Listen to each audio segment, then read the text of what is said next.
ನೋಡ್ರಿ ನಮ್ ಹುಡುಗನ್ 5K ಫಾಲೋವರ್ಸ್ ಆಗ್ಬಿಟ್ಟವ್ರೆ. ನಿಂದು ತಾಯಿ ಗುಣ ಇಲ್ಲ, ನಿಂದು ನಿನ್ನ ಪಾಲಿಗೆ ಎಂದು ದೇವ್ರು ಕಾಣಯ್ಯ. ಸಾಕಣೋ ಏನಾದ್ರು ಮಾತಾಡ್ರು ಆಚೆ ಬಂದ್ಮೇಲೆ.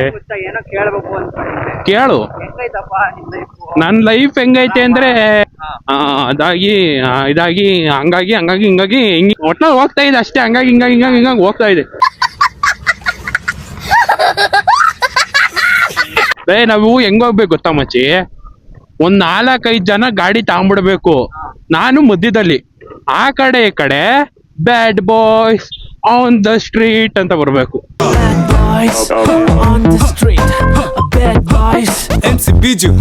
ಪಾಪ ಯಾಕೋ ಅಣ್ಣ ಡಿಪ್ರೆಷನ್ ಕೊಂಡೈತೆ. ಅಣ್ಣ ಏನಣ್ಣ ಡಿಪ್ರೆಷನ್? ಮನೆಯಿಂದ ಬೆಳಗ್ಗೆ ಹೋಗಿ ಅಣ್ಣ ತರಕಾರಿ ತಗೊಂಬತ್ತೀನಿ ಅಂತ ಹೋಗ್ಬಿಟ್ಟು ಅದೇ ಹೆಂಗಸ್ರು ನೋಡ್ಕೊಂಡು ನಿಂತ್ಬಿಟ್ಟವ್ರೆ. ಅದಕ್ಕೆ ತರಕಾರಿ ತಂದಿಲ್ಲ ಅಂತ ಎಂಟಿ ಆಚೆಗೆ ಹಾಕ್ಬಿಟ್ಟವ್ರ ಮನೆಯಿಂದ. ಇಲ್ಲಿ ನಿಂತಿದ್ದಾನಲ್ಲ ಈ ಗ್ರಾಸ್ತ, ಎಂಟಿಗೆ 1 ಗಂಟೆಗೆ ಬದಕ್ಕೆ ತಂದ್ಬಿಡ್ತೀನಿ ಅಂತ ಹೇಳಿರ್ತಾನೆ. ನಿನ್ ಕಿತ್ತೋಗಿರೋ ಡಾನ್ಸ್ ಪ್ರೋಗ್ರಾಮ್ ಮುಗಿಸಿ ಮನೆಗೆ ಹೋಗೋಷ್ಟು 3 ಗಂಟೆ ಆಗಿರುತ್ತೆ.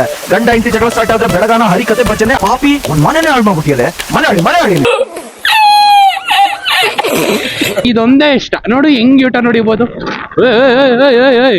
ಓ ಚಾಚಾ ಇತ್ತಡ್ದಿದ್ ಬಾರೋ. ಬುಳಿ ಪೆಟ್ನ ನೋವು ಅಂತ ತಿಳ್ಕೊಂಡ್ರೆ ಯಾವ ಕಲ್ಲು ಕೂಡ ಶಿಲೆ ಆಗಕ್ ಸಾಧ್ಯ ಇಲ್ಲ. ಹುಳಿ ಎಟ್ಟನ ಪೆಟ್ಟು ಅಂತ ತಿಳ್ಕೊಂಡ್ರೆ ಯಾವ ಕಲ್ಲು ಶಿಲೆ ಆಗೋದಿಲ್ಲ. ನಾನು ಡೈಲಾಗ್ ಹೊಡಿ ಹಂಗಾಗೋದಪ್ಪ. ಅಯ್ಯೋಯ್ಯೋ